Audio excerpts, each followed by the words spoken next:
don't even know. Do you got any thoughts? Shell them out, you know what I'm saying?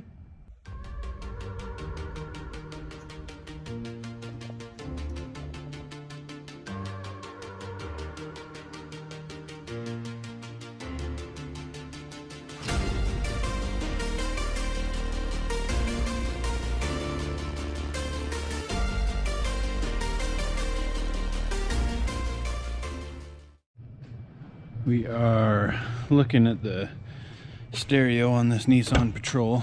It's a cool little Nissan Patrol, right-hand drive.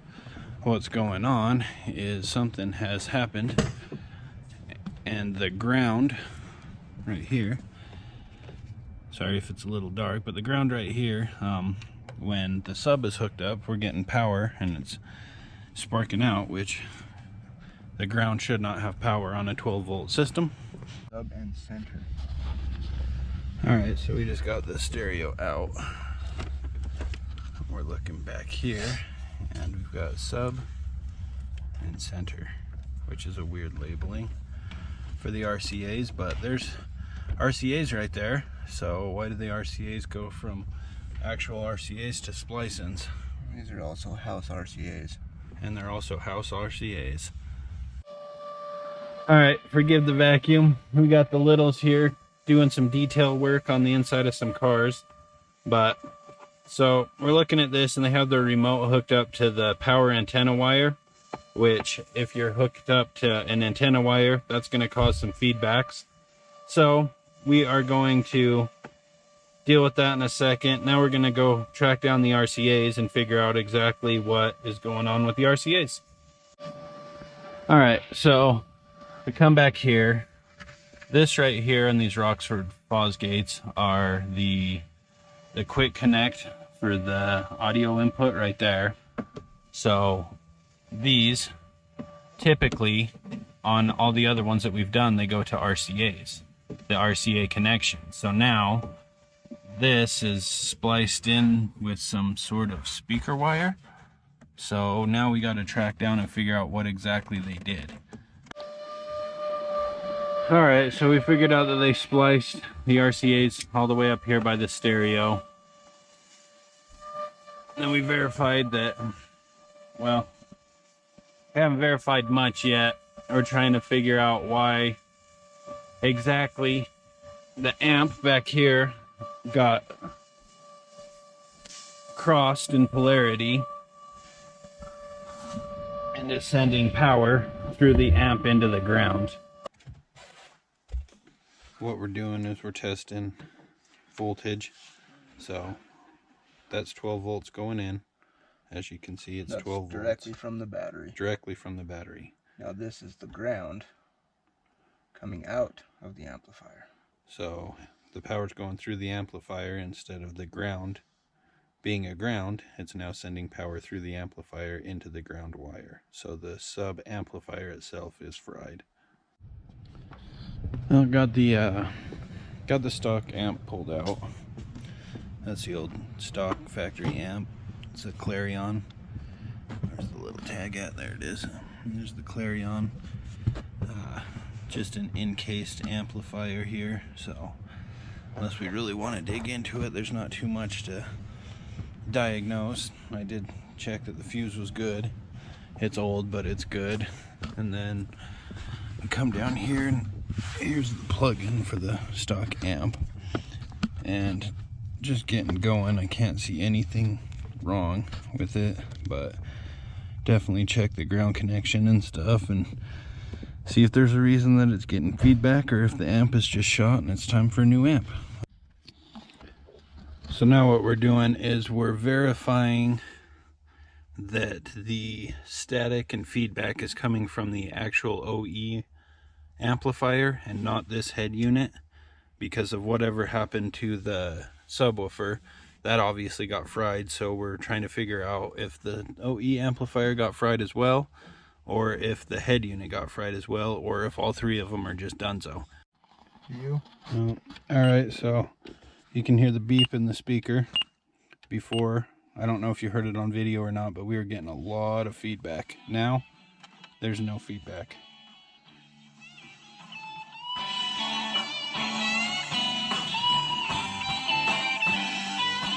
So we're jumping back on the Nissan.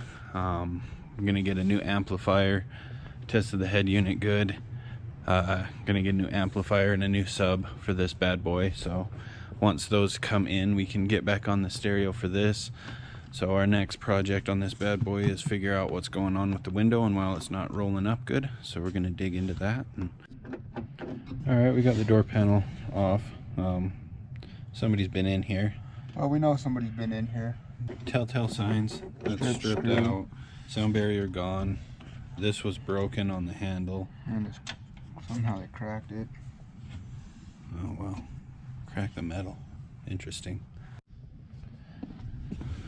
Alright, so the window functioned. I forgot to turn on the camera. It's just having a hard time about right there up. The teeth and everything look good on the motor. The motor's still functioning. You're not getting any clicking sounds or like it's slipping off the track or anything. So I think we're gonna clean everything up, re-grease it, and see if it'll work for us. Put a bunch of grease in the motor. You can see it spinning right now. Then we rolled it up and we noticed that this track guide has come down that far on the top, and it's getting bound up lower into the window down there. So that's the next thing we're gonna look at. So I started investigating. You can see right there that the windshield itself is off the track, and that's what's causing the resistance on the motor and not going up all the way. You got to repeat what you just said. Everything about mechanics is to start with simple when you're troubleshooting. Everything, electrical, engine, chassis, wheels, all of it. Somebody says my vehicle's wobbly. Are the lug nuts tight? On this here Nissan Patrol, got the new stereo. Actually, no, we didn't get a stereo. We got the deck. Deck still works. Got a new amp, got a new sub, so we're gonna set up.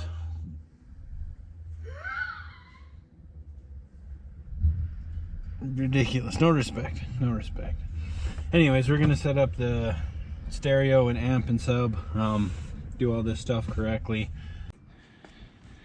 We decided just to do a full system in this because, well, as you can see, somebody decided to jam a speaker in this door. The speaker's supposed to go right here, guys, on the outside. This is going to be fun to even try to get this out of the hole. I don't even know. Do you got any thoughts? Shallow mount, you know what I'm saying? Shallow mount. Or, hear me out. You can get a speaker with a deeper magnet and you can shove it inside the door panel on the left side of the window track. Just so you guys know, if you ever run into this, you can shove a speaker inside the hole. So this is literally roofing tar. This is roofing tape. This is asphalt. This is tar. This is what they did in here to make it not rattle. This screw was screwed in through the speaker, and the speaker's in there. This is crazy. Seen a lot of stuff, but I haven't seen this before.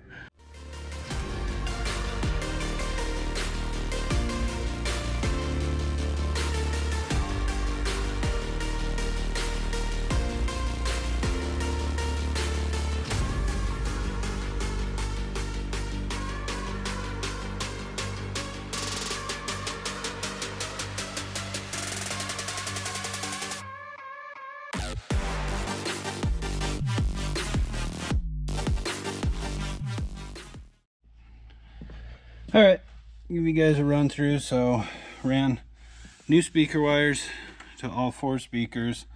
We've got a power to the amp now, a power to the sub, because the sub has an amp in the back there. RCAs are ran, they're actual RCAs this time. So we've got RCAs to the amp, then RCAs all the way back to the sub. Separate from the power. Separate from the power. If you don't run your RCA separate from the power, you can get feedback. Lex can give you a little run through of what he's been dealing with to run his speaker wires. I ran all my speaker wires up through the door, through this loom right here. Can't see my speaker wires. And then they run inside the body all the way up, pop out right there underneath the carpet to the amp, and it's mirrored on both sides.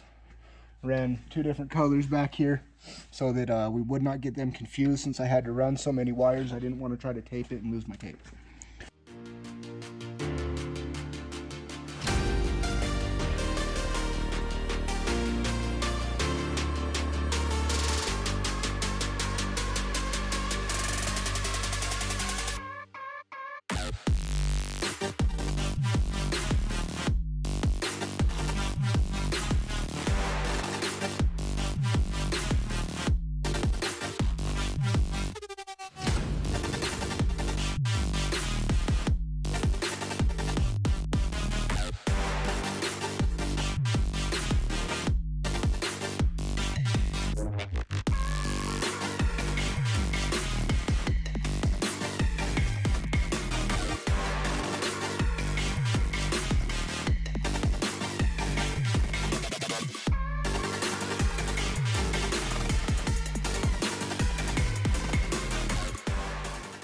Took the seat out.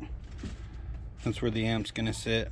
Got them all hooked up, ready to go. Put the seat back in. I figure we'll get everything set up and get it tuned and everything, then we'll throw the seat back in. And we come back here, and guess I should have showed you beforehand, but we put those speakers right there in the back here, and doesn't look like anything's been done. Looks really good, nice and clean, good setup. Just doing the finishing touches here.